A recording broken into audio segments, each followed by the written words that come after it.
Welcome to episode 9. Woo! Chris, I'm having a blast. Wahoo! Yeehaw! Hold Really down. sorry about my mic last time. That was totally Chris's fault. Apologize to the world, Chris. Nope. There were people in the comments saying they had the volume turned up all the way, and I'm like, and the next point is that hopefully the mic is now fixed. I did a test run. I adjusted all of my settings. I think the last thing I have to do when I upload it in YouTube, make sure there isn't a setting in YouTube that will keep my voice from going down. Yep. I heard you, but I had my volume at 300%. You did? So, You had to yeah. put it there to hear me. Yep. Mm. We have a new sponsor. Sprite. Yeah. Right. Shameless product placement. Okay, this is part 2, episode 9. We're continuing on with the article written by Erik Wielenberg. I am Matthew Demore, MJ. I dox myself. There's the hammer, Chris. Yahoo! We love philosophy. We are here to popularize obscure philosophy essays. No offense to the philosophers that wrote them, but they're not very well known, and we're going to make them more well known.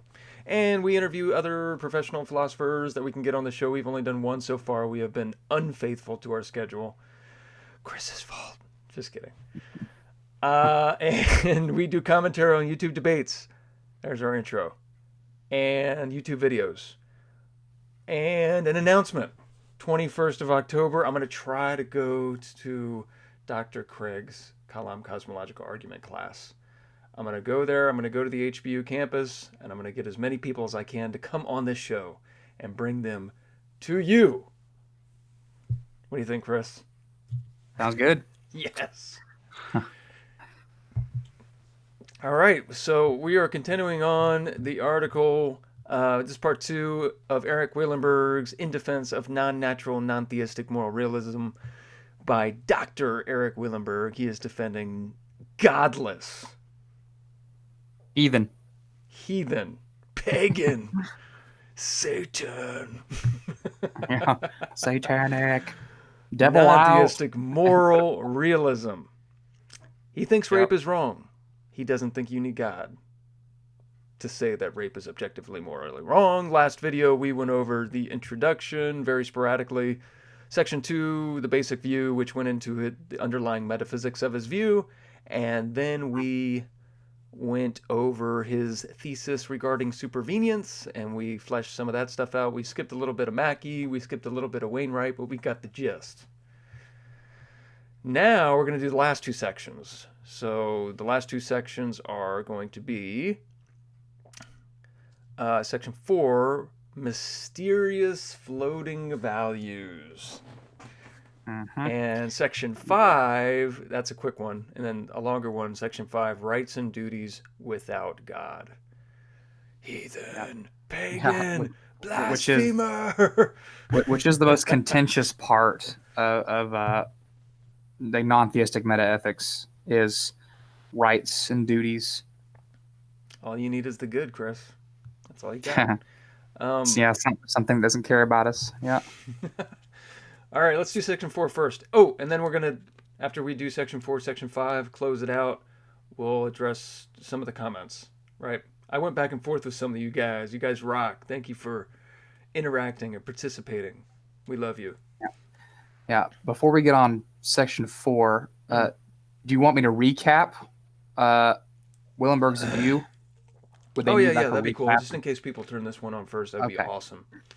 Okay, so basically, according to Wielenberg, there are some ethical Brought to you facts by that are Sprite. brute. Sprite, yeah. Coke, yeah, you'll get that sponsor. Yeah, so there are some ethical facts that are brute, which means that they have no external explanation to them. Mm-hmm. Right? Some of the facts, for example, are like pain is intrinsically bad, inflicting pain for fun is morally wrong, etc. Right? And these facts exist, like ontologically exist, a se, which means they're necessary and independent of everything external to them. Right? It's much in the same way that God does. Right? This has a lot of a lot of similarities to Blasphemer. God. Yeah. So that's basically kind of his thing on value. He says that something has intrinsic value, if any, solely in virtue of its intrinsic properties. Right? So things intrinsic properties are what make a thing intrinsically valuable. And that word make is extremely important because it's not mere supervenience. Not mere Right? supervenience. Because it's not just necessary covariation. They don't just occur both in every possible world. Right. One makes the other the case. So the instantiation of certain non-moral, and in this case, natural and physical properties, make it the case that certain things are wrong. Right? So he would say it as the moral value of a thing and its moral properties de-supervene, and that's what he means by sort of make here, de-supervene upon non-moral properties. So now these moral properties themselves are epiphenomenal, which means they don't cause anything. Right? They just don't have any causal powers at all. Right? And the reason he does this is because others, such as Schaefer-Landau, think that they do have causal powers. But then you get a problem of overdetermination, where you have two different causes causally explaining one event. You don't need both. Right? So he just takes the causal powers away from one of them. Right? And then that problem there is solved. So by the same token, something has moral rights because these rights de-supervene upon a certain level of cognitive development. Right? So the presence of these cognitive faculties necessitates the presence of moral rights and generates the relevant belief about those rights. So that's his metaphysics and epistemology kind of in a nutshell there. Or psychology. And so yeah. Well, so it depends on what level of cognitive development you have. It's kind of concerning because it also means that children might not have as much moral value as say a 2-year-old might not have as much moral value as a 10-year-old, which I find kind of ridiculous. But it's implied. It is implied because they can't think. We're not saying that's what he says. We're saying that's implied by what he says. Yeah, right. Yeah. So that's basically what he thinks on value. Moral obligation, he adopts Aristotle's view in Nicomachean Ethics, that some actions are good in virtue of what they produce and some actions are good in themselves. Right? So it's irrespective of their product. So some activities are intrinsically good. Now, there's kind of a debate as to whether these activities are there. So there's good activities and there's right activities. Right? So activities that are morally obligated for you to do, I think there's a debate as to whether there are any such things that are right to do in themselves. Right? But we can get into that later. For Aristotle, you're saying? Huh? For Aristotle? No, just generally? Generally, Okay. yeah. Aristotle was pretty general on that, but he takes an Aristotelian view toward moral obligation, and I'm not sure it's not sufficient. I know that, but yeah, there is a debate on if there are any right actions that are right in in virtue. They're just good to do qua being a certain type of action. Right, yeah. Or right to do. All the things that we read, it was like they were right qua being derivative from a virtue, which isn't what you're saying, right? No. So no. Just be because of the action itself. It doesn't have to be derived from a virtue for it to have the properties. Yeah, and not even just that. Like, regardless. So I guess it would be a difference between people who generally take the view that there are things that are right in virtue just of being that kind of action, a right action, are people who generally actually don't think there's a purpose to morality. Oh. Believe it or not. Like, because purpose comes from without. It comes from something antecedent. And morality doesn't have a thing antecedent to it. Right? But on theism, it does. God. And God is the one who gives purpose to morality. And so that's just kind of probably more of a theistic versus non-theistic difference there. So some activities are intrinsically good, like engaging in a loving relationship with another human being of intrinsic value. Like us? Yeah. Aww. Phileo. Phileo. Yeah, so to quote him directly, he says, when a given set of intrinsic properties of a given thing makes that thing intrinsically good or bad, those same intrinsic properties provide normative reasons for or against various courses of action. For example, whatever intrinsic features of the activity of participating in a loving relationship with another person make it intrinsically good also gives us good reasons to pursue this activity. Right. Since intrinsic value is connected with normative reasons, and normative reasons are in turn connected with obligation, including moral obligation, it follows that intrinsic value is connected with moral obligation. Correct. Right. Now, I don't really disagree with almost any of that. I think a lot of that's true. And from that, you can kind of see that there are only two kinds of meta-ethical theories, right? Those that take moral properties or truth to be reducible, identical, or metaphysically continuous with physical or natural properties, which is ethical naturalists. And those that take moral properties or truths to relate to non-natural properties in the opposite fashion, which is ethical non-naturalists. And that's what Wielenberg is. Right. And so, but these non-natural properties can either be non-divine, which is atheistic moral Platonism, or divine, like divine command theory, or what Wielenberg calls theological statism. Right. And so Wielenberg, his robust realism is very strongly influenced by David Enoch's robust realism, right? And which all of which kind of say that the foundation of morality is a set of axiomatic necessary ethical truths. No being, natural or supernatural, is responsible for the truth of or has control over these ethical truths. Then he says something else, which I like because it gives me an objection to him. Huh? Enoch says something else?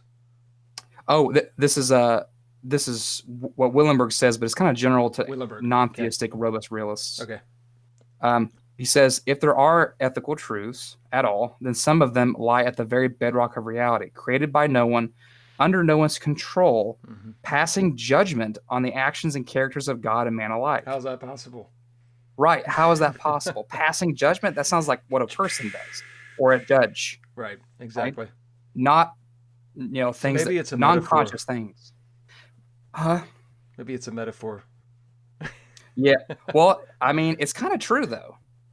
Like, I mean, that's kind of what these things are. Exactly. Like, and he could have meant it as a sort of metaphorical thing or whatever, but that's what these things. That's literally what these kind of things are. They pass judgment on people. Yeah. They're literally like. You need God in order for to have that property. Yeah, it's part of the authority. God's required for the authority behind these things and the intentionality behind them, which we can get into or something later. And actually, I even think God's required for the motivation behind ethical theories. To adopt the ethical point of view? No, well, just the motivation to do, even if there were right or wrong things, just to have the motivation to do them without the existence of God appealing to prudence. Actually pretty hard. Right. Oh, you might need to say that last part again. I think I cut you off. So even if there are things that are right or wrong or good or evil, without God, it's really hard to even be motivated to do them anyway. Right. Because the moral life is hard sometimes. The moral life is too hard sometimes. Sometimes you just want to just. Well, yeah, and that the question is what does morality demand of us, right? And it's a demand, right? Sounds kind of personal. So like maybe people will say motivation or psychological reasons don't technically have anything to do with morality, and I don't agree. If any meta-ethical theory that kills your motivation, and not just at one person, but let's say generally kills motivation to behave morally, is not a good meta-ethical theory, right? Or you could alternatively say that everybody is something's wrong with everybody, which is kind of true, all right?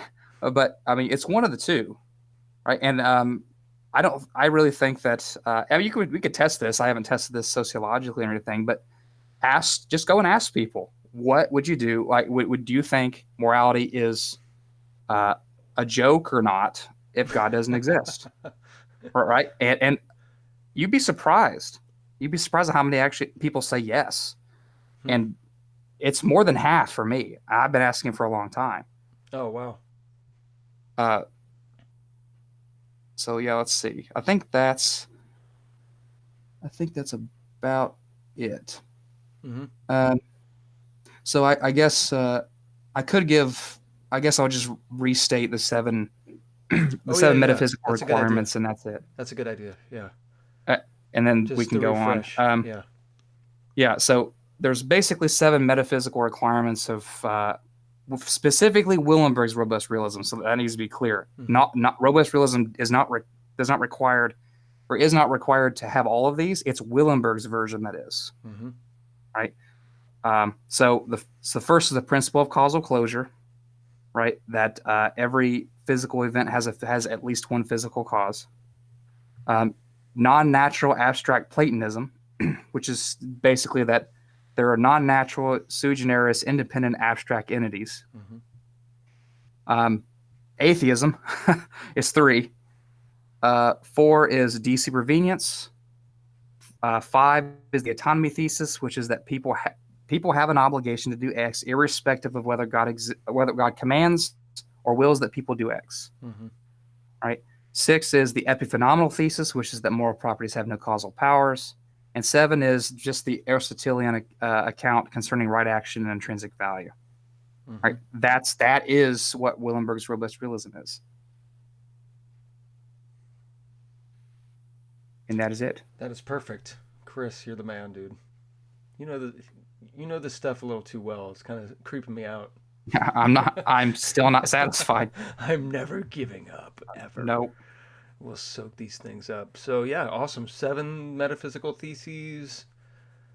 We got his metaphysics down. We got his epistemology down. Got his psychology down. So that was kind of like a refresher from the last video from part 1. So now, let's get into the section mysterious floating values.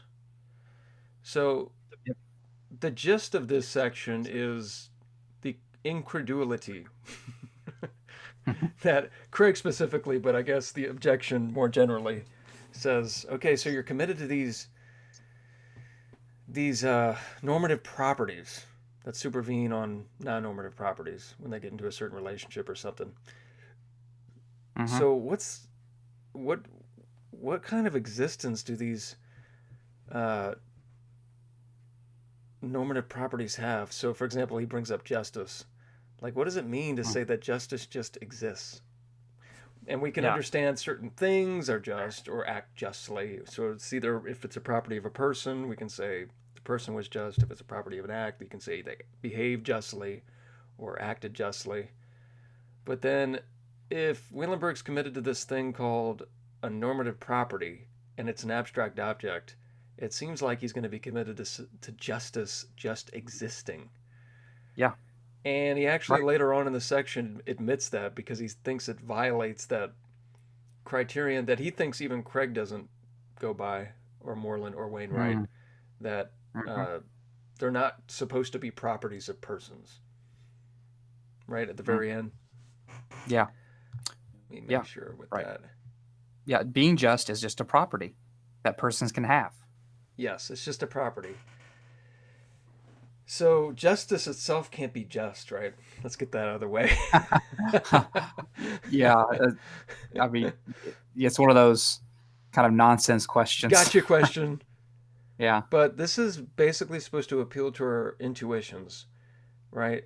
And intuitions about our experience. I mean, I have experience every day of persons having the property of being just, and actions have as it relates to persons having the property of justice, I guess, like with a judgment in a courtroom or something like that. But what about your intuitions with regard to things just existing abstractly? Because the only thing he could appeal to that could inflate it with any kind of plausibility was Alvin Plantinga. And like we just talked about, he might believe this in a sense, even though they're not abstract objects, they're concepts. And but Plantinga also believes in God, so he doesn't think they just exist like I say. Yeah, so right. So the appeal to Plantinga didn't really do anything to inflate my intuitions about this thing. So the funny thing is, and Parfit's right on this definitely, is that it's very, very hard to find even an ethical naturalist who thinks that moral concepts are natural. Right. Right? Everybody thinks they're non-natural. Virtually everybody. Right. Now that's weird. How can you have a non-natural concept about a natural thing, like unethical naturalism? It makes sense to have a non-natural concept of, say, a non-natural thing, like ethical non-naturalists say. And when he appeals to, where he says right here, he says, "On my view, among the entities that just exist are states of affairs and properties as they are understood by a number of contemporary philosophers, including Alvin Plantinga." The reason that's funny is because Alvin Plantinga does not understand these things in the same way that Wielenberg does. Right? Plantinga is a divine conceptualist. Right? So he would think that states of affairs or the propositions that constitute them, or even possible worlds or something like that, are in the mind of God. Right? Divine conceptualism they're not floating. They're not floating. Well, yeah, you're right. They're not floating. They're not brute. God's existence actually explains them. Right. Right. So they're definitely grounded in something. Right. And divine conceptualism, believe it or not, before the 20th century was the dominant view. Right. Everybody was a divine conceptualist before the turn of the 20th century. What about Hume? What about Hume? Well, I don't. Everybody that was actually spoke on these issues. Did he speak on abstract? I don't remember. Good question. I'll get back to you. Yeah. Now, so I mean, today, from our sponsor. I'll talk to you later, Chris. No, I mean today, Greg Welty, conceptualist, Stephen Parrish, Plantinga, Aquinas was Augustine, Lorraine Keller, and a lot of others. Even Frege called them thought Gedanken. Gedanken, which is, that's right. Yeah, right. I love that word. They're thoughts, right? And it's thoughts natural to understand them that way. Thoughts without thinkers. Well, yeah, thoughts without thinkers, concepts without conceptualizers, which is what Schaefer-Landau thinks, actually. Awesome. Yeah, this is, like I said, it's kind of picking out the non-reological parts of God and positing them by themselves, basically. Eggs without chickens. Yeah. Actually, the funny, no real Platonist, right? Or in other words, realist, specifically realist in the realist sense, besides Plato, before Frege thought that propositions could exist without mental activity. Right. It was a very, very widespread issue, or widely held. Today, it's not nearly as widely held. Now you can either chalk that up to progress or to regress, which is what I do.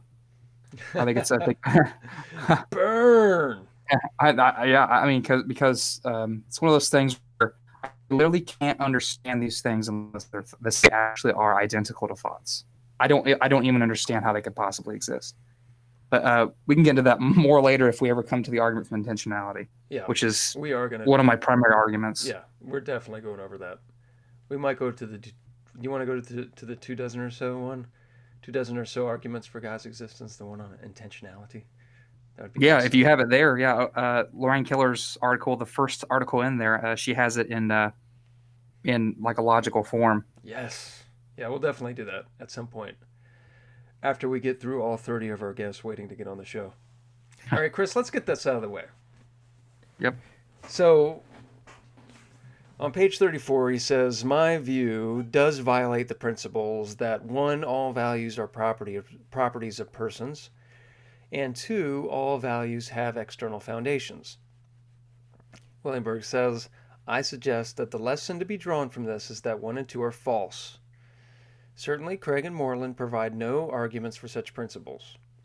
Moreover, Adam's approach, to which Craig and Moreland often appeal, often violates both principles.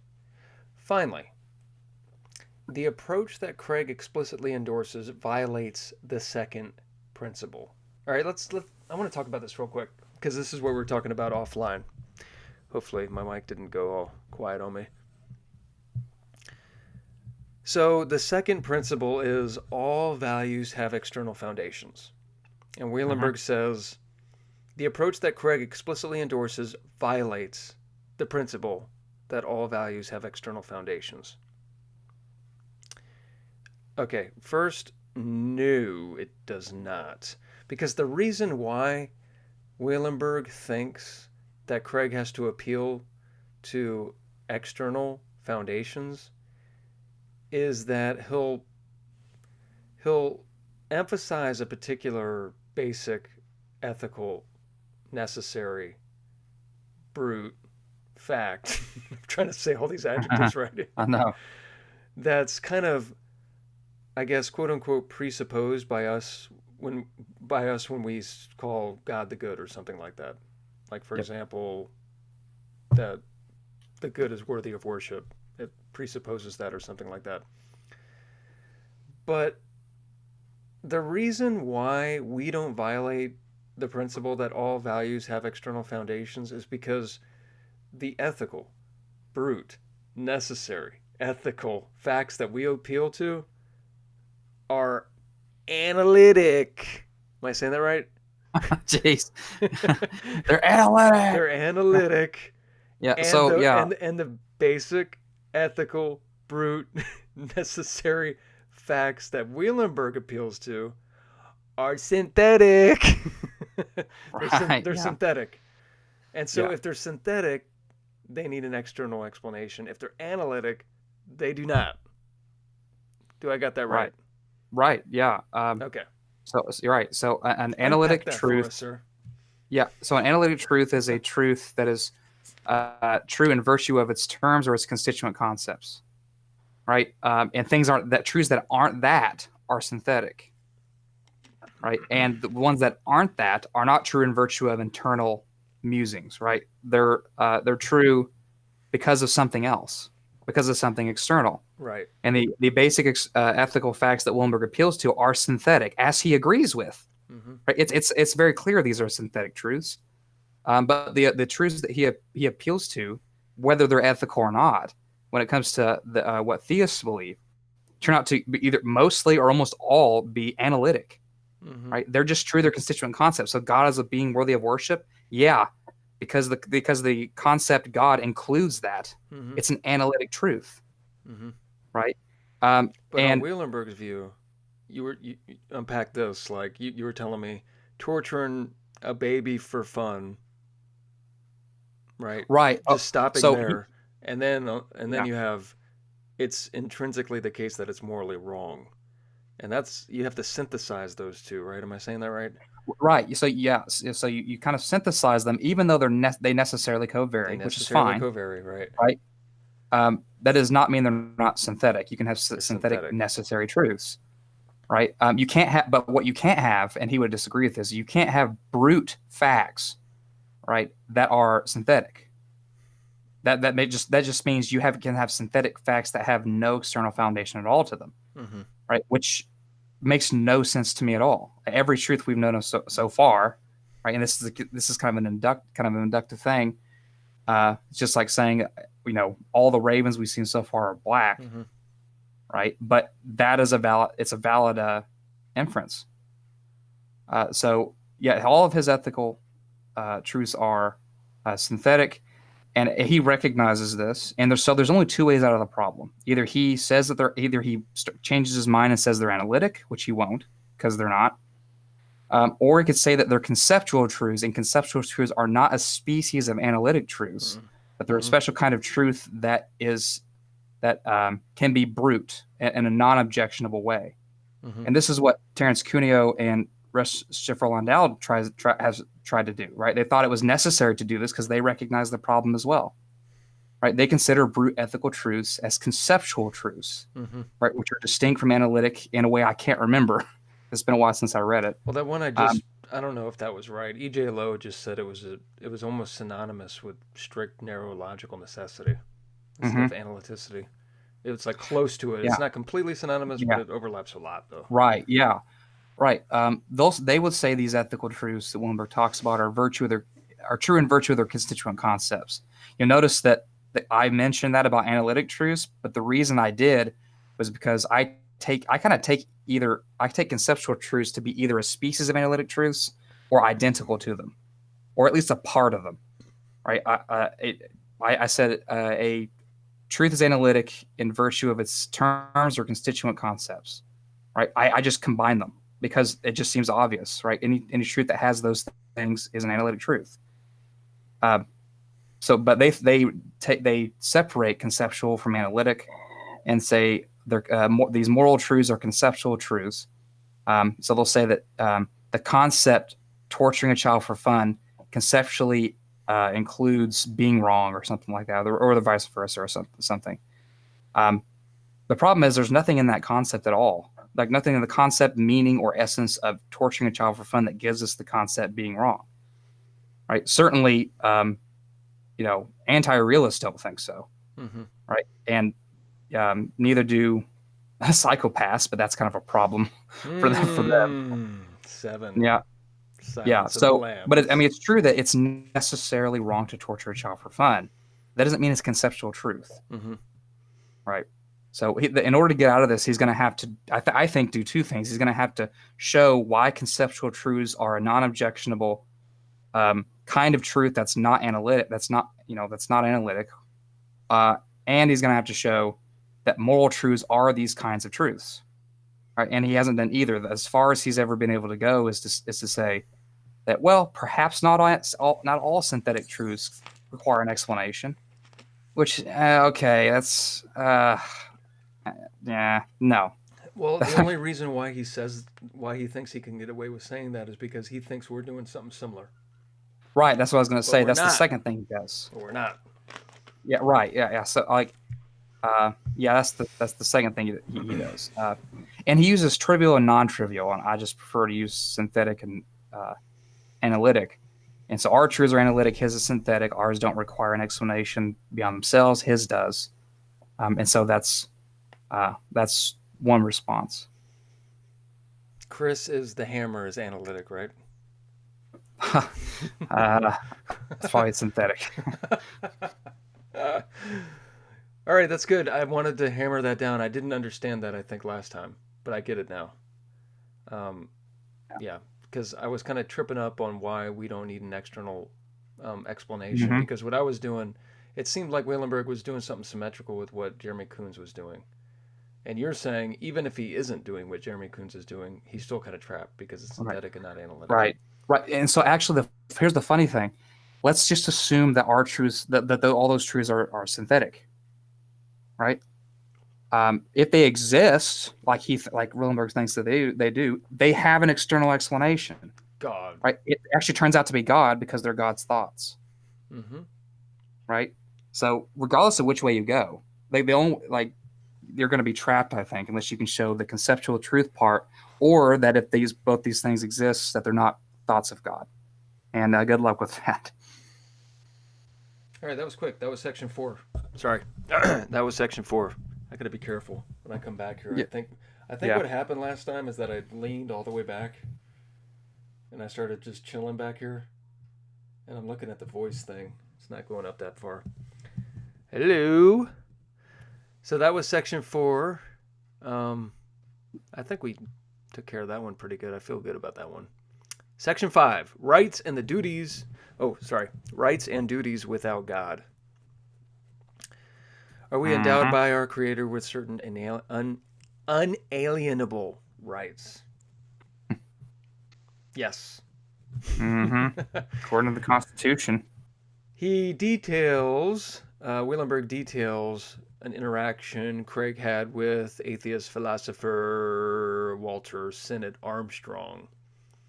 Yeah, so this is like a thing that happens a lot in the literature. If all we are is accidental byproducts of the blind evolutionary process, and all of our lives are destined to be doomed in death, and everything on Earth is destined to go to dust and nothingness and insignificance with the heat death of the universe. Hold on a second. It's awful. You're crying. It's awful. Oh my god. It is pretty bad.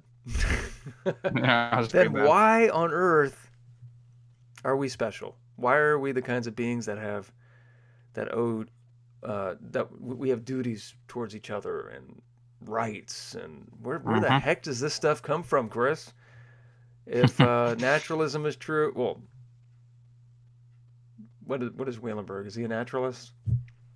Yeah, but yeah, he's a naturalist, but he would say that the theory is non-natural because it doesn't violate the principle of causal closure, and whatever doesn't do that doesn't violate naturalism. Exactly. The normative properties don't cause anything, but they are caused. Right.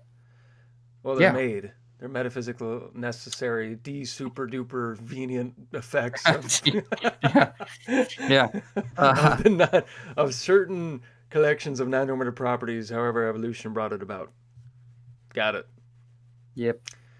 Yeah. So Wielenberg. Well, let me see if I can. So one of the things, it's like what's the difference between us and animals? I think is the first thing Wielenberg starts Hmm. talking about with Walter Simon Armstrong. There's a quote here. This is Walt. This is Senator Armstrong. He says, "Lower animals are not moral agents. They do not make free choices. Their actions are not determined by any conception of what is moral or not. That explains why moral rules and principles do not apply to lower animals any more than they apply to avalanches that kill people." And I think even Craig says, what, the lion kills its prey, doesn't murder its prey. So why is it that if I were to travel to Indiana and and hunt you down You know where I and am. destroy you, because I could do that very easily, because I would overpower you. That's a counter possible, by the way. Why would that be wrong? What makes me doing it to you different from a lion doing it to a hyena or a bird Hmm. killing a something for its babies or something like that? I don't know. Yep. So, and then specifically the question is on atheism, what makes it wrong to do that for us as opposed, and why doesn't it apply to the animals? So we already kind of see where Wielenberg's explanation is going to go, right? Because we've already been over his metaphysics and his epistemology. Right. We already kind of see the end of this story. It's basically that. Oh, pardon me. Word from our sponsor. Cough intermission. The evolutionary process is going to bring us about in such a way that we do have those properties of having free will and self-consciousness and blah blah blah blah blah, Hmm. and all that stuff is going to make the normative properties be instantiated with us, and therefore we have duties, right? Well, Now, yeah. So, am I saying that right? yeah. Well, yeah. So duties are connected to intrinsic value in the way That's right. what you said at the Yeah. beginning, and there's also truths about them, right? That are necessary and brute, Mm-hmm. right? And because of those two things, we have more obligations toward one another. Now, the main thing I want to go over in this article, stop me if you wanted to get to something before it. I think I'm going to skip the further stuff that Wielenberg was trying to draw our attention to with Craig's critique of Senator Armstrong. I wanted to get to the shopping list thing. Or am I saying that right? Where's that Yeah. at?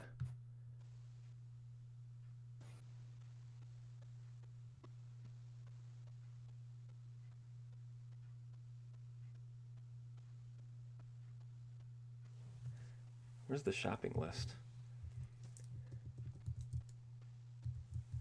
Uh, yeah, I'll see if I can find it. There it is. Here's Craig. Yep. Quote, "My experience with such theories is that they inevitably just assume gratuitously that on a naturalistic view of man, some feature of human existence, say pleasure, is an intrinsic good, and then proceed from there. But the advocates of such theories are typically at a loss to justify their starting point.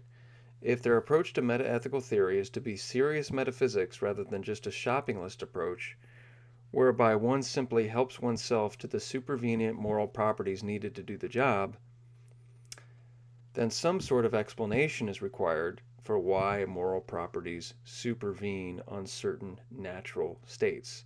Now, as we just saw, he really doesn't have an explanation, right? He tells that story about how once evolution brings us to this point, then normative properties are going to emerge, right? Well, yeah, But because they have the sufficient natural properties are now present. they're present. Yeah, for the supervenience of the moral properties. So he tells that story. Um, but it just goes back to what we were saying before, honestly. Yeah. He needs an external explanation for the normative properties themselves, and the reason he gives for why he doesn't think he needs to go there are bad. I think Yeah. Yeah. that's all we got to say. Well, so here's the thing, and I actually just noticed this. Was you see in the quote where Craig is saying on a naturalistic view of man, like that's where it starts, Mm-hmm. right? Which is like the anthropocentric ontology, right? Which is what are we, right? You kind of have to answer that question before you know whether something has any value at all. That is literally the starting point. Whether something has any moral value at all, Right. or rights or obligations or anything like that, right? And it's important, but it still goes in the philosophy of mind, and that's where metaethics and philosophy of mind really overlap. So the thing is, Wielenberg, if I remember right, and thinks of human persons as purely physical things. Mm-hmm. Like he reduces mental states to brain states. Mm-hmm. Right? Like he's a reductionist about that. And even if he weren't, even if he thought that mental states are different than brain states, but that mental states supervene or depend on brain states, he would still, if he's going to be consistent with his metaethics, he's going to say that the mental states are epiphenomenal. Mm-hmm. And if that's the case, then it doesn't matter. We're still completely determined by antecedent factors, and that can be exhaustively described by the laws of chemistry and physics and just science generally. Now that's extremely important because if that's true, it ends up meaning that moral obligations are impossible, right? That's not good. And I think, huh? That's not good. No. It's because the all implies can thing is basically just say that you cannot do something, or more specifically, if something's not up to you, right, then you're not really responsible for it, right? And on determinism, nothing is up to you. Like everything you do nothing was up to you at all. Like you're determined by everything. Like you're determined by all these antecedent factors to do things. And for those who might be a little new to philosophy, determinants or determination is not the same thing as influence, right? You can be influenced to do things without being determined, Mm-hmm. right? And so I just caught that. He says the naturalistic view of man. That's absolutely right. Mm-hmm. Given this naturalistic view of man, I see no reason to believe that morality is a legitimate thing, right? And for Wielenberg, that he does have a very strong materialistic, naturalistic view of man. Mm-hmm. So, and I think he should drop it. I think he should drop that. I think he should be. I think he should do what Schaefer-Landau does. He's a non-reductive physicalist. Now it's kind of like magic. I actually like the view's kind of magical, but it's better than being a reductivist and the philosophy of mind. Like it would be more consistent with his non-naturalism and metaethics. Mm-hmm. It surprised me when I learned this because it comes out of left field. Like it's not what you think he'd be. Mm-hmm. You think because all there's like a one-to-one correspondence between non-reductive physicalism concerning persons and non-natural, non-reductive moral realism. Like they're analogous in just different domains, and yet he doesn't accept both of them. It's just kind of weird. He's naturalist with regard to man, non-naturalist with regard to the moral domain. Yeah. And then when the one interacts with the other, the natural man is instantiating non-natural properties. Right. And why? Why are those properties there? That's what I want to know. I need an explanation. Yeah. I did catch. Yeah. I thought I was in trouble for a second. Did you see footnote 61? Yes. No, they're not. Adams is committed to the existence of non-analytic necessary brute ethical facts. I was like, what? What are you talking about? So he's talking about the better the command itself, the more reason there is to obey it. So Adams doesn't think that's analytic? I don't really think it's analytic either, but it's also not basic. It's not basic, right? It's got to satisfy all. No, I'm not even sure it's a moral truth. Like, it might be, but it's definitely not basic. It depends on other things that are more basic, that are analytic, right? Mm-hmm. Yeah, it's a non-basic truth at best. So I'm not understanding this shopping list thing. So I think like what Craig is saying is, because when I read about Wielenberg's morality, it seems like he doesn't have a single standard, right? That was kind of at the end. Exactly. He has infinity oceans of abstract objects. He has everything you can think of. Justice is out there hanging out with mercy, and they're chilling with, I don't know, magnanimity and and basically any virtue you can think of, any, I don't know, morally, any metaphysically necessary ethical fact is just out there that is just waiting, metaphor, to be instantiated in the relevant way, in the de-supervenience way, after naturalistic processes bring these Homo sapiens to a certain degree of complexity. Am I saying that right? Yeah. So it's not really a shopping. It is a shopping list, I guess, but every single grocery in the grocery store is on this list. So in my mind, I thought that the shopping list thing was him just picking and choosing, but it looks like Wielenberg just bought the whole store. I'll have an abstract object for everything you're selling in the store. I got it. Mm-hmm. And right. So is that serious metaphysics? So I mean, I think he's I think he's justified in. So I mean, I think this is one thing. I think this is the best you can do, like I've said before, That's on what I atheism. thought too, yeah. Right. And so I mean, if you really have these strong seemings, which you should, if you're a mentally healthy individual, that there are things that are right or wrong, right? And you, given what you have to do the best that you can. And I think that he's done the best he can, and the best that you can do. I think this is a really good job. I think he should drop his views on the philosophy of mind, but and drop the principle of causal closure, because I think it's somewhat unnecessary. But yeah, I think it's justified in that way. So the second Craig quote's interesting. The question might be pressed as to why God's nature should be taken to be definitive of goodness. But unless we are nihilists, we have to recognize some ultimate standard of value. There's the one thing. So Wielenberg has a whole bunch of standards of values, right? Or a whole bunch of values. Or just values themselves. There isn't I mean, so far as I can tell, there's not really a standard. It's more of like, they just exist, like, and that's it. Right. And man, that's really bad for parsimony.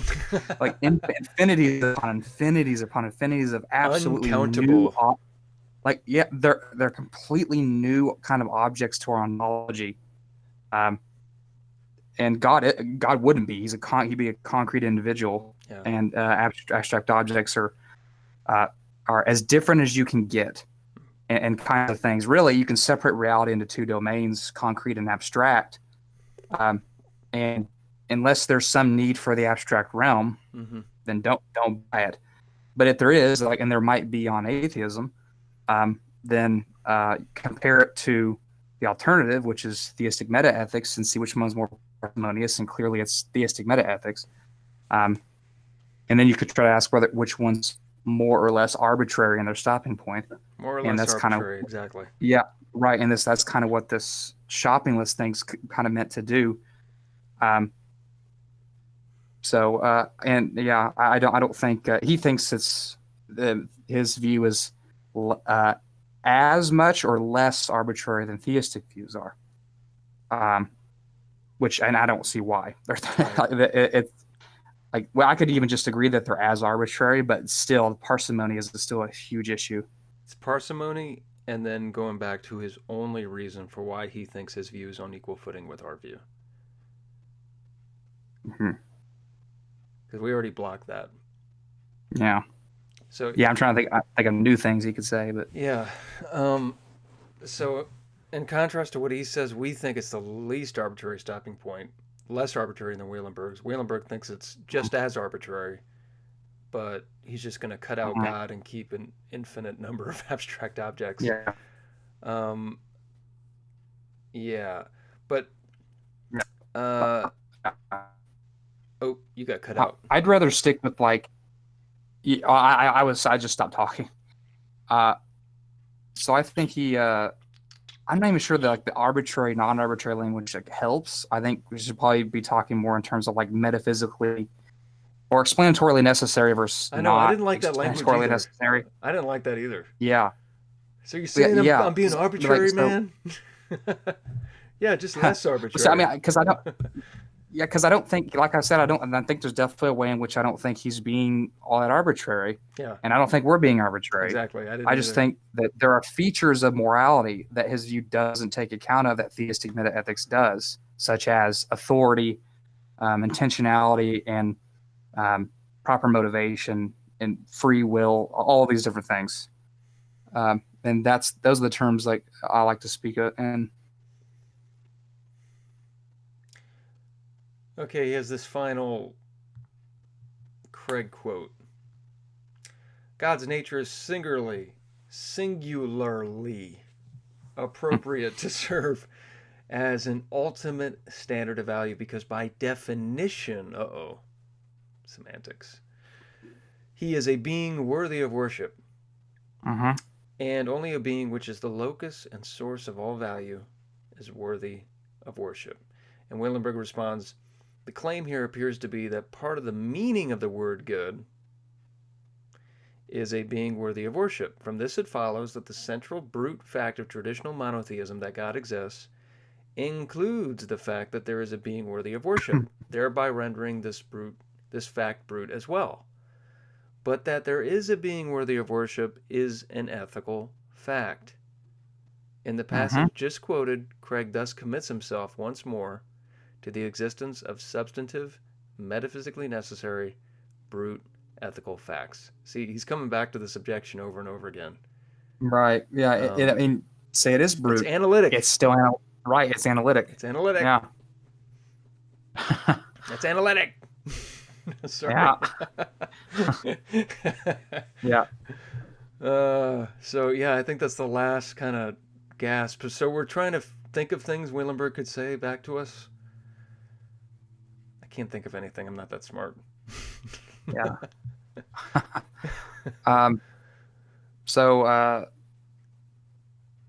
Yeah, I think that's really basically it. It's for this basically article.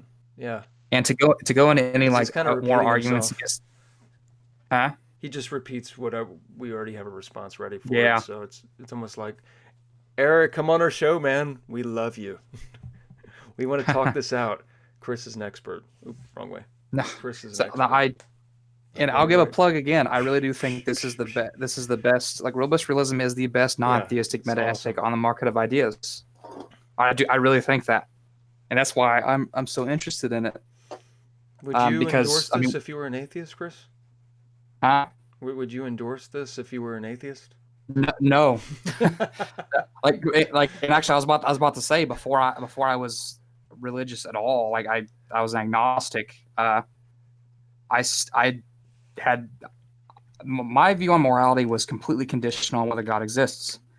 And so, like, that at one point I started to think that maybe he didn't. And so I started to get depressed and life was like meaningless or whatever. But I mean, Wielenberg himself says that, there's no purpose in life. Like he and that's not surprising. So there's no purpose in life. He thinks that people can literally live, huh? he thinks that people can live Sorry, go purposeless ahead. and meaningless lives, yet be valuable, right? Which is see here. Here's the thing. I've named this intuition because there's actually this is extremely widespread, but people usually don't notice it. And it's called the intuition on accidents, right? And let me find a good. Okay, here it is. So, I actually saw this at first from Adam Johnson, and he puts it this way. This is literally what the intuition on accidents is, right? And this is him kind of saying how it applies to him, his intuitions. He says, "I am confident that the large majority of human persons have an intuition about our place in the universe, namely that if we are accidents, then there's nothing special about us.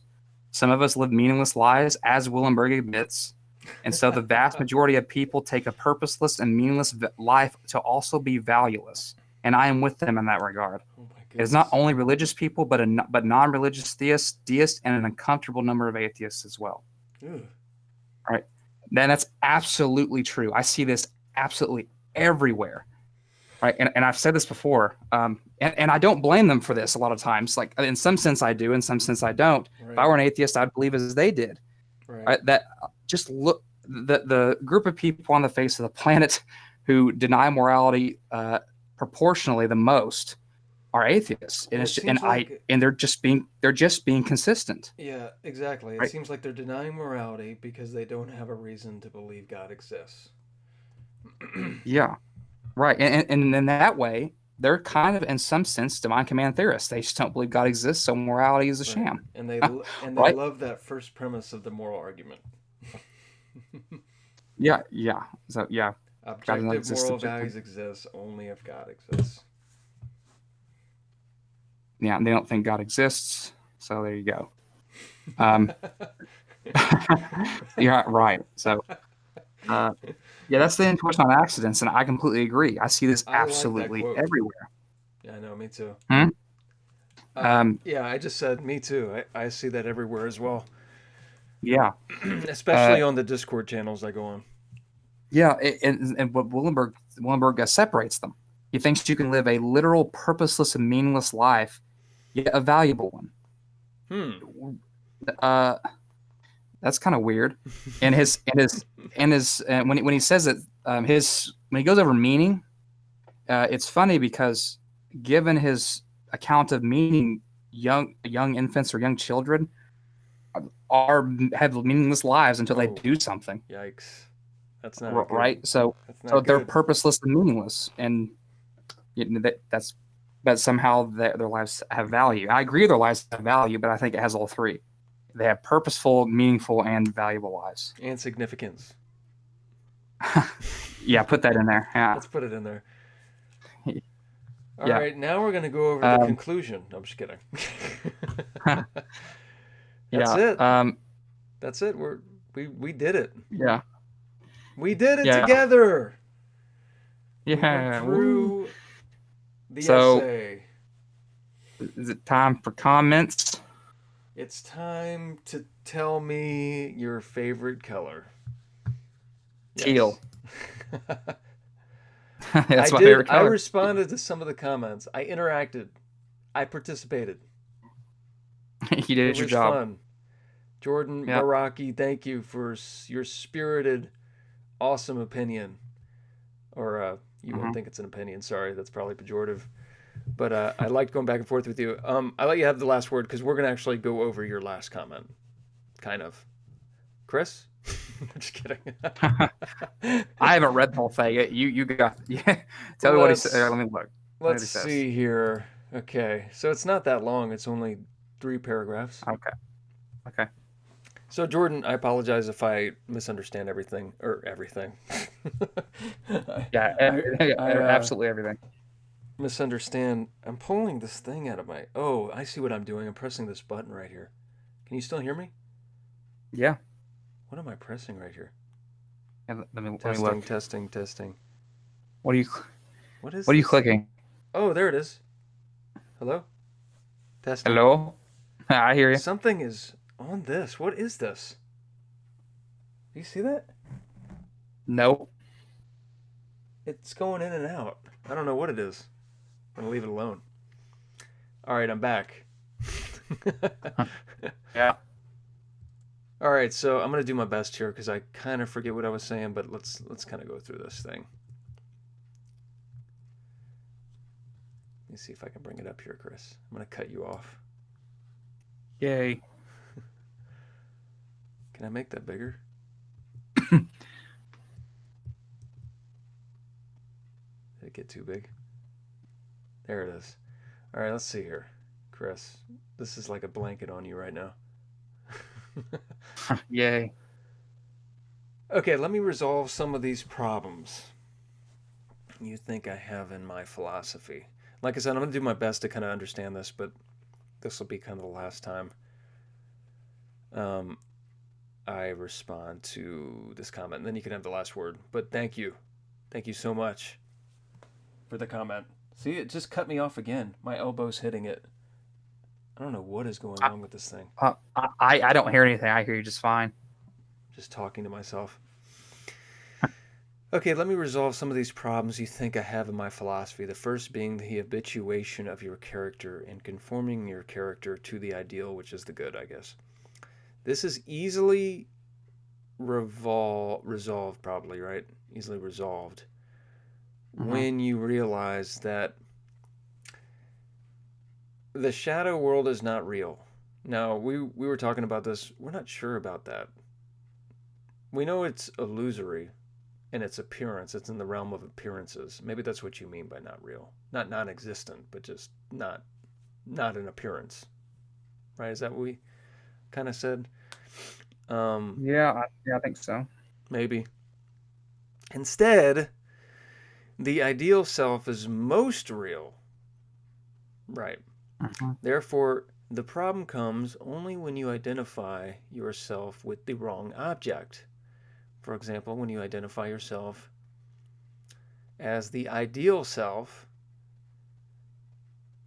then your shadow self must conform to you. However, when you identify yourself as the shadow self, right? I see what he's saying. Then you do have obligations and must conform to the ideal self. So again, we must build our understanding of our identity out of the good. Realize that it is most real and that frees us from obligations. I think we might be saying the same thing, Chris. So he's saying obligations arise when you identify yourself as the shadow self. I think what I was trying to say that's kind of close to that. I don't think it's completely the same as that. It's that we're not perfect yet. We're in what he calls our ideal self, and what we Christians would call the sanctification process is complete. We're completely Christ-like, and then we'll be perfectly virtuous and blah blah blah blah blah blah blah. And until we get there, and because we're not perfect, and because we're quote unquote not our ideal self in Christ, that seems to me to imply that we need obligations to get to that higher point. He seems to think that if I'm identifying myself with the shadow self, which is below me, then obligations emerge. It's almost like morally inferior byproduct of identifying myself with my shadow self. But I think what I'm saying is the obligations arise even when I identify myself with my ideal self. Because I'm not perfectly virtuous yet. And the only way to be perfectly virtuous is through that habituation. And then the only way to go through habituation is to act over and over and over and over again in a way that I ought to do, which is kind of what I was saying before, the obligations. And I'm not going to be perfectly virtuous unless I make these kinds of actions habits, and it seems like these actions are going to be governed by obligations as a result of identifying myself with my ideal self, not necessarily with identifying myself with my shadow self. Anything you want to add there, Chris? Am I saying anything weird? That's kind of my first reaction to the first paragraph. No, I just generally like to start even more fundamental by just saying, um, goodness, or like the good, can only be two things basically: a property, such as being good or goodness, or a person. Right? Today, Platonists define it as a property, um, and that's one reason why I'm literally anti-Platonist. Now, in the classical sense, maybe not nearly as much, but in the sort of modern or contemporary sense, absolutely. Contemporary philosophers forever have been doing like analyses on Plato's metaphysics, Mm-hmm. and they come to basically that goodness is a property, um, and just the simple existence of a property of goodness doesn't really do anything, right? It's literally epiphenomenal, has no causal powers. It's kind of what makes it abstract, This is our point. right? It has no authority. There's no authority attached to this stupid property. It's So just like a property. so like you come into existence, say, and the world is a one way. Why should I adhere to the world? Uh, to the world, like why is there a particular way I have to orient myself toward the world? Mm-hmm. Right? You might say, well, because you'll die or something. Well, that's more of long prudence. You see It's that more like right a there, prudential though? reason. Therefore, the problem Yeah. comes only when you identify yourself with the wrong object. That's what we're saying. Hmm. It's the object Yeah. that you ought not to identify yourself with. That's an obligation. So Hmm. even if we keep what you're saying here, identifying yourself with your ideal self, when you don't identify yourself with the wrong object, it seems like a condition for identifying yourself with the ideal self is to follow these particular obligations, not to identify yourself with the wrong object.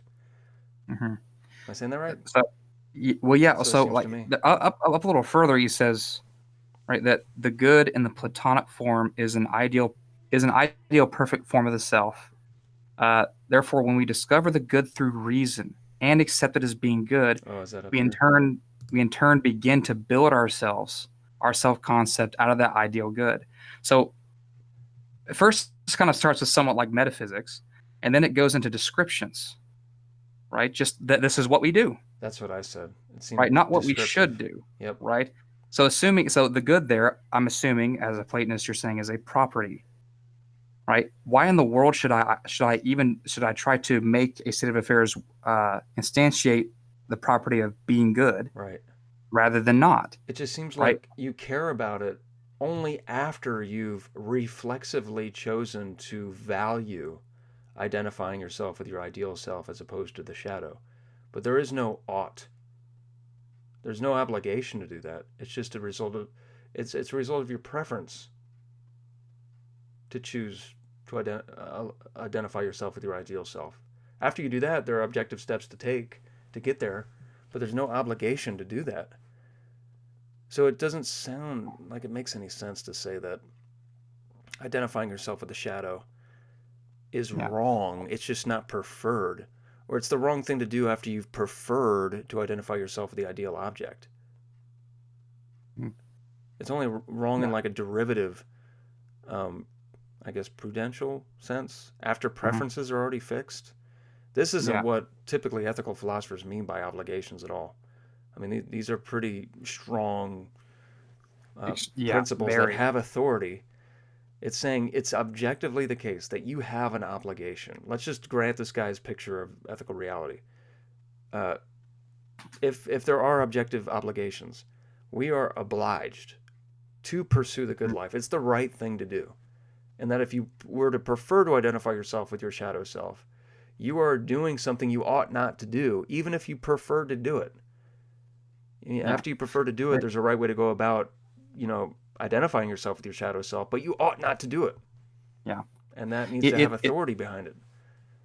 I mean, it's just kind of it's really strange to me that on a naturalistic picture of things, and this is true. It's a kind of a funny way to say it, but just by being born, uh, I owes something to you, Me? right? Like I literally, yeah, just by being born, like everybody that's born today, Can you I give me just another Sprite, please?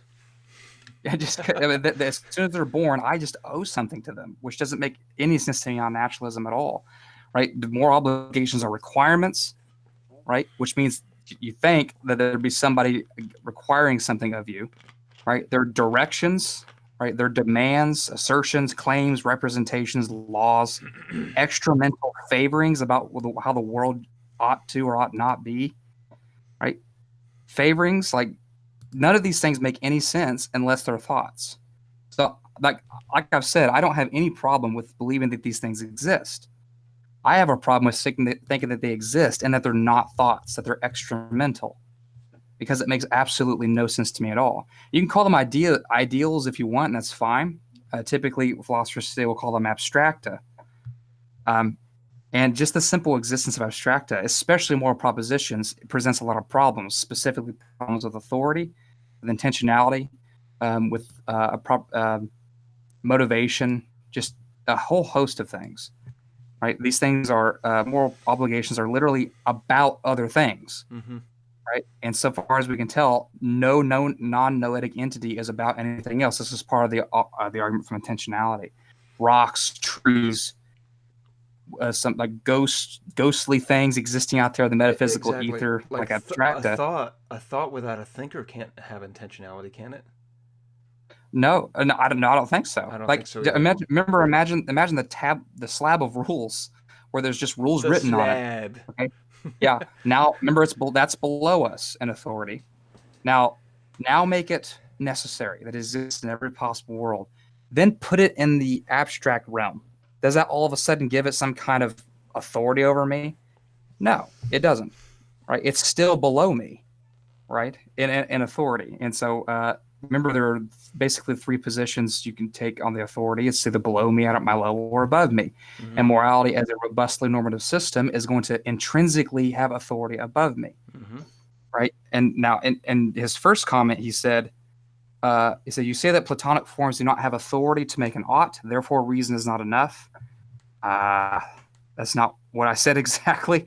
So he's like, Oh, I didn't say that. you're above where I'm at, right? Yeah, Where are you at? yeah. This is the last thing I have on this until his second paragraph. Okay. He said that Platonic forms do not have authority to make an ought. Right now, I actually gave an analogy and an argument for that. And then I also said, along with that, part of that was saying that reason is not enough. And actually, it wasn't even exactly that. There's two things I did before. I said that the vast majority of non-theistic metaethics or metaethicists don't even address this problem of authority. And one of the few who do is Michael Humer. And then I explained his view, in which he basically just reduces moral oughts to rational oughts. Right, and such that you never technically do anything wrong, you just do things that are irrational, and that's why you are executed, right? In our legal system, people are executed just for simply being irrational, right? Rational oughts are not anywhere near moral oughts. Like by anywhere near, I mean moral oughts are categorical. They're both normative, but moral oughts are unique and categorical in their own sense. They're their own robustly normative system. Mm-hmm. But then you say when they become part of your self-identity, which seems to be completely irrelevant to me, probably because you're going with a more classical Platonic view, which I don't. So which become a part of your self-identity, they gain. So here's the important thing: they gain authority through the self. Right? Gain authority?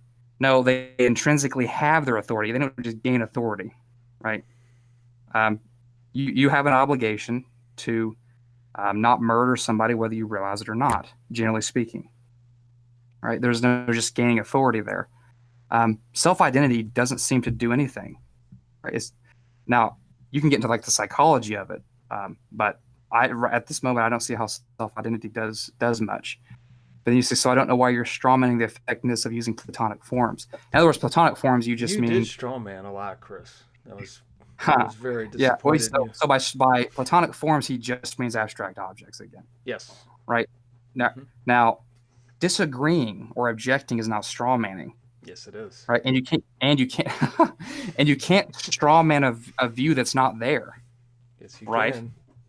No, no. So remember No. what I said. I said that that the vast majority of non-theistic meta-ethicists don't even answer the question, and the person who did, I represented them accurately and Mm-hmm. didn't straw man it, right? And to disagree with the effectiveness of using Platonic forms or abstracta is not a straw man, right? There are serious issues with moral authority, intentionality. In fact, this is admitted. Like this isn't really controversial. Intentionality specifically, Wielenberg even admits. He says, "Yeah, actually, intentionality is serves as pretty decent evidence against naturalism and against robust realism." Right? Yeah, he admits this, Mm-hmm. uh, and it is a problem. It is a serious problem for the view. Mm-hmm. Right? And in fact, Daniel Dennett goes so far as to say that intrinsic intentionality is magic. And on naturalism, he's right. It's absolute magic. How dare you? That is so pejorative. Just disappointed in you. Yeah, but Magic! Rabbit from the hat. yeah, so You believe in a god yeah, so that I mean, those are spoke through a donkey. yeah. So I mean, those are the two probably two of the biggest problems for using Platonic forms. Is moral authority just Yes. is not there, or if it is there, actually, I wouldn't even say it's there, but if it's there, it's going to be in a form that's not appropriate. It's not going to be above us. Um, and intentionality, Wait a moral minute. obligations The are, Platonic heaven. yeah, Heaven is Platonic above heaven. us. Yeah, heaven has authority. Yeah, Exactly. no, but like, so moral obligations are moral propositions, and propositions represent reality as being thus and so. Thus and so. They have, yeah, they have a lot of characteristics, um, and these characteristics uh, are very, in fact, not just easily explained by being God's thoughts. I don't see how they can possibly exist without being thoughts. The only things we know of in existence that are about anything else are thoughts, right? And then we can posit not only abstract objects, but abstract objects that are about other things for somehow, Mm-hmm. right? And that's a serious problem, and Wielenberg admits that. Now he doesn't admit it as much on moral authority. That's because He doesn't well, he talk does two about it. things. He doesn't really handle it, Yeah. and to the extent that he does actually say that the authority comes from us, Mm-hmm. right? He puts that at our level. Morality is at our level, which means I can reject it if I want to because it doesn't have authority over me, That right? is awful. Please don't reject it. I beg you. All right, let's go to the second paragraph, Chris. Yep. Okay, go ahead. I'm just kidding. Maybe I misunderstood you, but it seems to me that you have misunderstood me. Dang it. Hate when I do that. I did not mean to do that. I am not talking about descriptions of obligations. Fair enough. Instead, I'm talking about descriptions, full stop. In other words, descriptions by their very nature entail epistemological oughts. Descriptions by their nature entail epistemological oughts. For example, don't quite follow that, but for example, Yeah. they I don't know must what that conform. means. He's given us an example. This is good.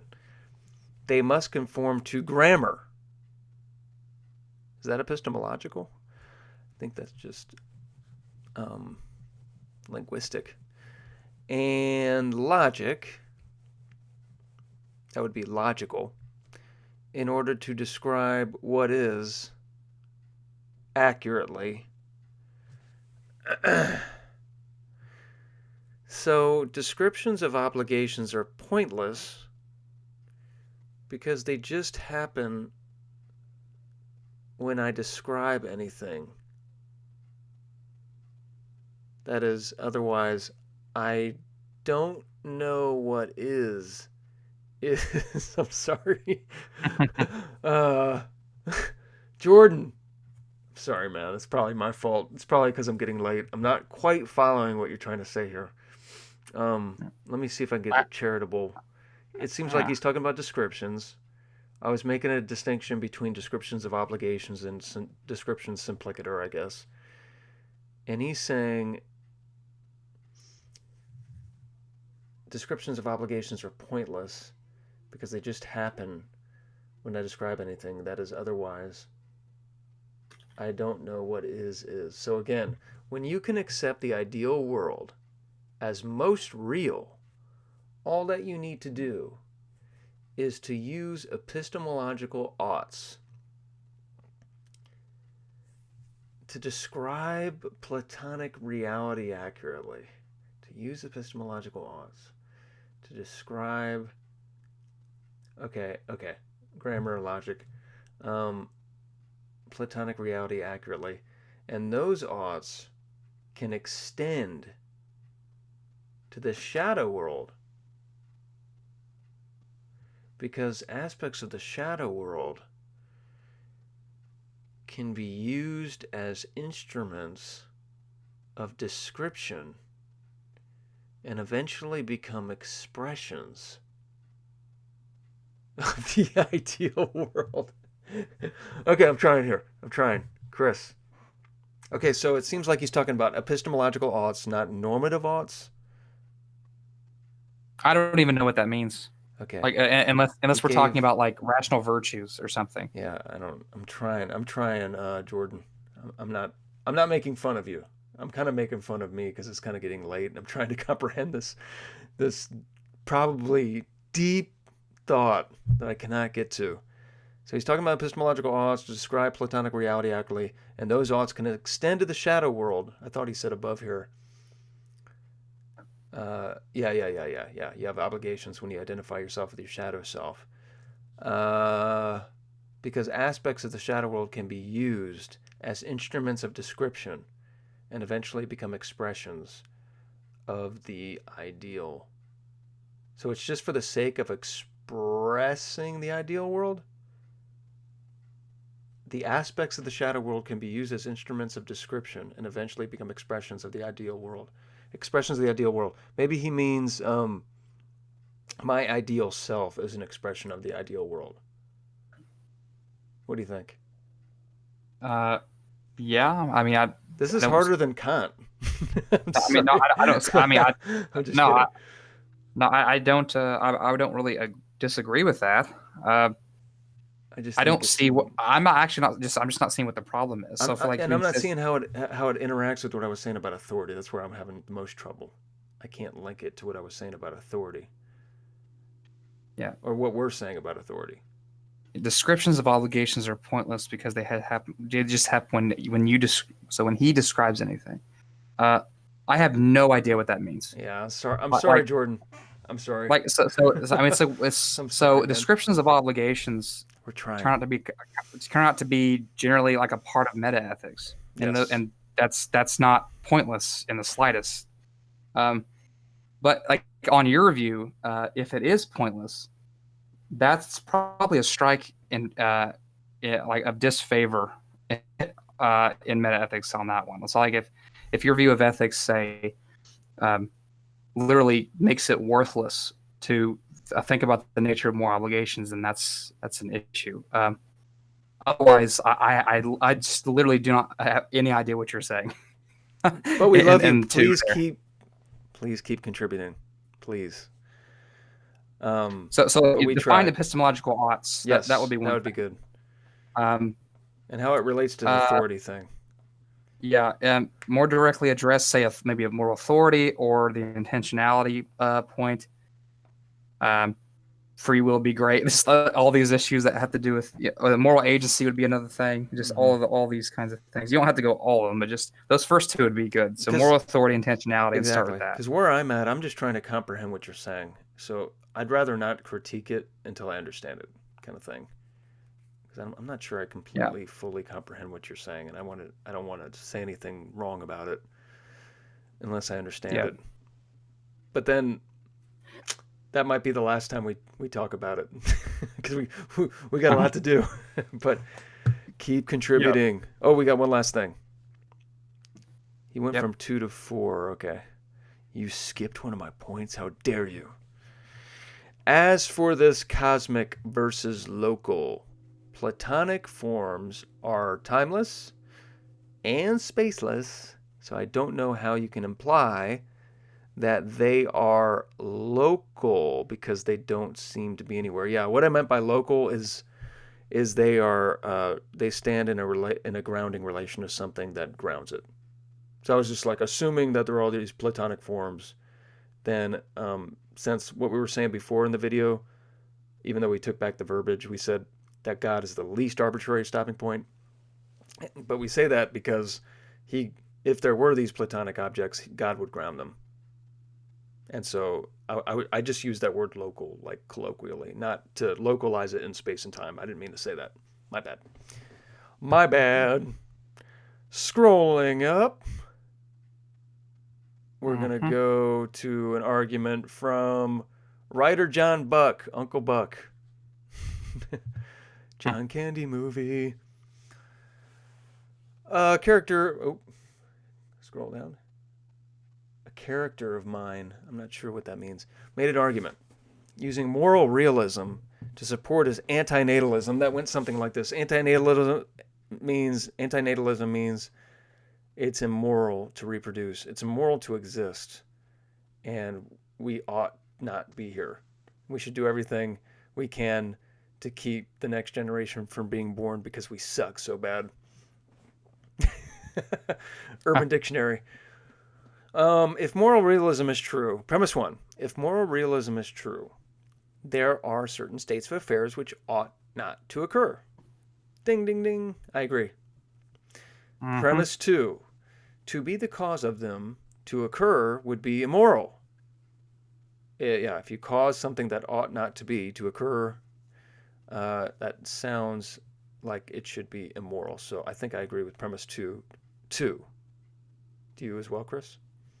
Nope. Or am I morally inferior to you? It depends. So he's gonna have to tell us what he means by cause.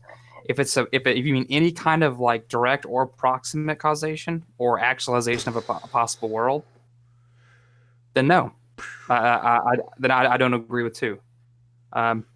Good point. Yeah, soft actualization. Yeah. Exactly. Premise 3. Our world is one in which said states of affairs do occur. Oh, that sucks. That would be the premise that the anti-natalists would endorse. So I disagree with 3. I don't like 3. See, it was said states. So said states as in what, the states in 2 or the states in 1? Well, I think the them in 2 refers to the states of affairs in the consequent of 1. Okay. Too much into that. Okay, then that's my interpretation. Okay, this is my truth. Yeah. Well, so if 3 ultimately refers back to the consequent of 1, fine. Yeah, I would agree with that. But if it refers to 2, I wouldn't. So the said states depends on what they refer to. Yeah. So my interpretation is correct. Internation. Interpret. 4. Therefore, no pun intended, the cause of our world, or the world itself, would be immoral. Now he says something weird here. Now, the Nietzschean character in the script uses 3 as evidence against moral realism being true. Now, like what I said, I asked that right here, Chris. I'm not seeing how affirming 3 implies that moral realism is false. Could you unpack that for me a bit? But then he says, I'm curious if there are any other ways to tackle the argument. Sorry, it's not very well formalized. We don't forgive you. No, I'm just kidding. Any ways to tackle the argument? I just deny 3 and still remain a moral, or a moral realist and an anti-natalist. As is. I think I agree with all these premises except for that qualification you gave for 2. Yeah, I would conditionally deny or accept 2 and 3. Oh, because of what you Just did to 2. Yeah, exactly. yeah, depends on what he means by cause or said states. Why do you have to nitpick? Why do you like detail so much? Because logic. Yeah, logic at HBU. Remember that, yeah. Woohoo! For the determinist, writer John Buck continues, one day ago, if ought implies can, and no other actions can be performed other than what do occur, then all actions become moral. Interesting. It seems to me that a necessary condition for something to be moral is that ought implies can thing has to be satisfied. And if determinism is true, it's not satisfied. And so no actions are moral. That was my first intuition about the very first sentence. What about you? Mhm. They're basically kind of two versions of the ought implies can. You could say that if you cannot do an action, whatever it is, then there's no more obligation to do it. Right. The other one is to say if doing an action is not up to you, then then there's no moral obligation to do or to do it or refrain from doing Yeah. it. Right. Now, on determinism, it's definitely true that nothing you do is up to you. Mm-hmm. Right? That's libertarian freedom, and everybody recognizes that libertarian freedom and determinism are contradictory. And then in the other sense, it doesn't apply as widely as you might want, if you want to make your point, so that all actions become moral, right? Because it doesn't apply to. Well, actually, I guess it does apply to all actions, but there are some actions you can do, some you can't, and the ones you can't are the ones that you don't have a moral obligation to do or not Yeah. to do. I was thinking it's all because he says, and no other actions can be performed other than what do occur. Huh. Yeah. Okay. Uh, and no actions that ought. We got to put this in logical symbolism, Chris. And no actions that ought not to have occurred ever can occur, meaning that there is no conflict between 1 and 3. I don't think there was a conflict in the first place. I didn't even see determinism as being a factor in the argument. Yeah. I like what he says there too. Where? He says, I go, right, okay. He says, ought not to have occurred, ever can occur. It's funny because on atheism, that's absolutely right. Yeah. Right. Yeah, that's absolutely right. Even just assuming that there are such things as moral obligations, there's such a thing. There's a problem on non-theist metaethics called counterfactual normativity. Oh, yeah. That's right. You were talking to me Right. about Which, so there definitely seems to be things, to say, if I were in circumstance C, then I should do A. Right. But what if it's literally impossible for there to be the productive powers to put you in those circumstances? Then it's just counter possible normativity. Yeah, it turns. I mean, at that point, it turns out to be trivial, right? Because there's no other possible worlds on this view. So I subscribe to a version of causal power ontology where everything that's possible is directly or proximately defined by the presence of productive powers to actualize certain states of affairs.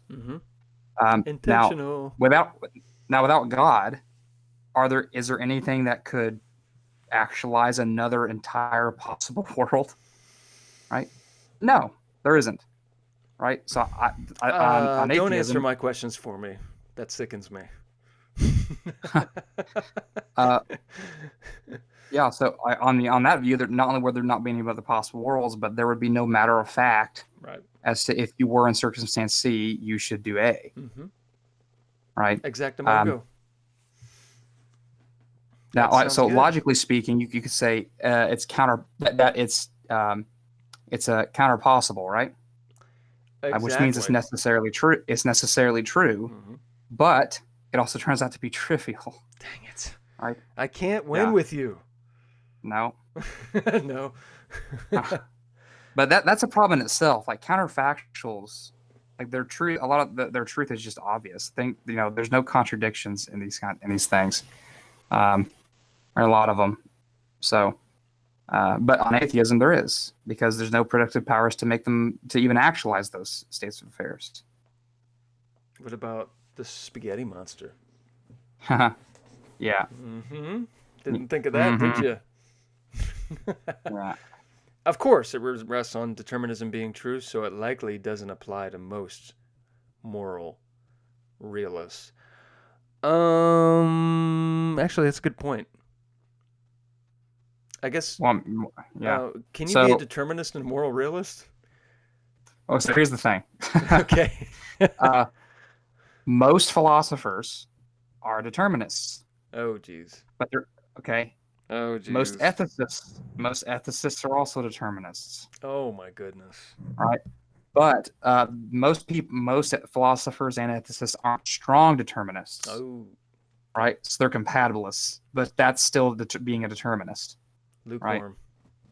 So, yeah. So to distinguish the two, you can use strong determinism or compatibilism. Most philosophers are compatibilists, and so most ethicists are also compatibilists. So they think you're literally determined to do everything that you do. But you're also free. And I have such a huge problem with that, because almost invariably what they do is they kind of keep determinism. They have to water down free will. Oh, yeah. They just have to water it down, but not so much as to make it insignificant. They flatten it out. So far as I can tell, has just been a failure, right? I mean, Ooh, they've done a lot of work, but no, I do not think that free will and determinism are compatible. So Jordan chimes in again. Jordan's back. I couldn't resist trying to solve this problem, so I'm going to chime in here and try. I reject premise 1. What was that again? Really? Moralism. Okay, he's going to reject that. Yeah, that's true. I guess that's consistent. Because it assumes that these affairs should not be allowed to occur. However, by allowing them to occur, we may get an ultimately good outcome that justifies these occurrences. In short, premise 1 truncates our potential and does not consider our ultimate outcome as humanity. Mm-hmm. So, other than just saying that he rejects it, he didn't actually say anything that was contradictory with it. That's what I was trying to discern. Right. So he said, by allowing them to occur, we may get an ultimately good outcome that justifies these occurrences. Right. That is true. Right. But you said may. This is up there. Number 1 is a material implication, right? Material implication. Which means the only time in which is false, is if the antecedent is true and the consequence false, right? But what Jordan said is completely compatible with that. Yeah, something. Right? It's not a disagreement without being false. And it seems kind of obvious too, though, right? It's not saying that he said there are certain states of affairs, not all of them, right? So I think actually what he should disagree with is 2, right? I think what he said ends up disagreeing with 2. To be the cause of them to occur would be immoral. He disagrees with that. I don't think he disagrees with 1. Yeah, he would say it would be moral if to cause them led to an ultimately good outcome. Yeah. So that adjusts premise 2 a little bit. So, yeah, I still think this argument is unsound, but for different reasons than what Jordan thinks. Even though he unwittingly said something that kind of doesn't even contradict what he wanted to contradict, since 1 is consistent with what he said. So, but I think it will serve his purpose anyway in the end, because I think he wants to get rid of the conclusion. He just does so for different reasons than I think that he thinks. Gotcha. Yeah. Yeah. John Buck, Jew Air, you're awesome. Hey, did you guys like what BV did at the beginning of our video? And he put the thumbnail on the video. We're looking really professional, guys. We're on our way to becoming worldwide famous. Billionaires. Chris will only get 5% of the donations. That's fine. So please donate a lot so Chris gets a little bit. Yeah, you know how many traditional like, philosophers that changed the world had like little money and weren't married? All of them. Like me. Yes, dude, you have the leisure. It's not fair. I'm trapped. No. Well, that's it. There's the questions. Any other announcements you can think of? I'm going to HBU. I already said that right at the beginning. Yeah. Going to HBU. Yeah. I'm going to Craig's class. I'm going to talk to the faculty there. I'm going to try to get speakers on here. Yeah. I'm tired of having Chris on here. We've had him on here since the beginning. Yeah, I'm sick Just of it. kidding. We love you. So I guess so. We're gonna try to probably. I mean, that we can get Wielenberg on to defend himself, and Yes. but I think next we trying to get Gordon and then Walls, and somebody else after that. Well, unless we get Craig. I will talk to Craig. I promise. I'm going to talk to Dr. Craig in class. I'm going to say All three of them. We have 34 amazing subscribers with intrinsic value. Yeah, and I right, order you to come on our show. And hopefully I will have authority behind my voice. Yeah. So we'll try and get William Lane Craig on. That would be so cool if he came on, because he would literally be, it wouldn't be under lights. It wouldn't be under like studio lighting or anything like that. You'd just see him in the square right there. Hey, Dr. Craig, what's going on? How's Ben Shapiro doing? That'd be pretty fun. And then Dr. Bruce Gordon, Dr. Jerry Walls, basically the whole faculty there. And I'm gonna get them to give me the numbers for all their friends too. So I'm gonna pay it forward. I'm gonna start stalking everybody to get them on here. Does that sound good? Yep. Are you gonna help me stalk? That one too. Huh? Huh? Are you gonna help me stalk? I can teach you how to stalk, man. It's pretty easy. Yeah, I bet. Psychopath. Yeah. Thanks for tuning in, guys. Do you have anything else, Chris? What are we doing next? Yeah, I don't know. That's what I was trying to think. My turn. We might go over a YouTube thing next. A debate or a talk. Philosophy overdose. I don't know. Atheist debates or something. I don't know. We'll see. Yeah. Yeah. Well, we did Cosmic Skeptic last time, right? So we need to do an interview now. Okay, we'll skip that. Okay, we'll do it at YouTube. We're trying to stay in order here.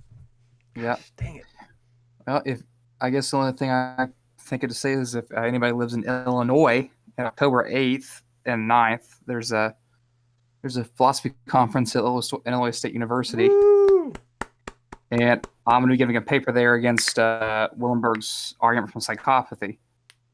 So if you want to show up, I will be there. Don't show up to kill me, but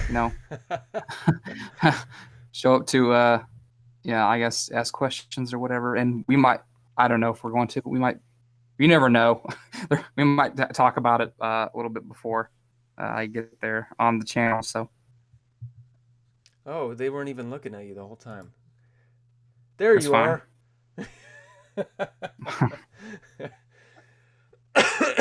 Thanks for tuning in, everybody. As episode 9, part 2, Erik Wielenberg. Good night and good luck.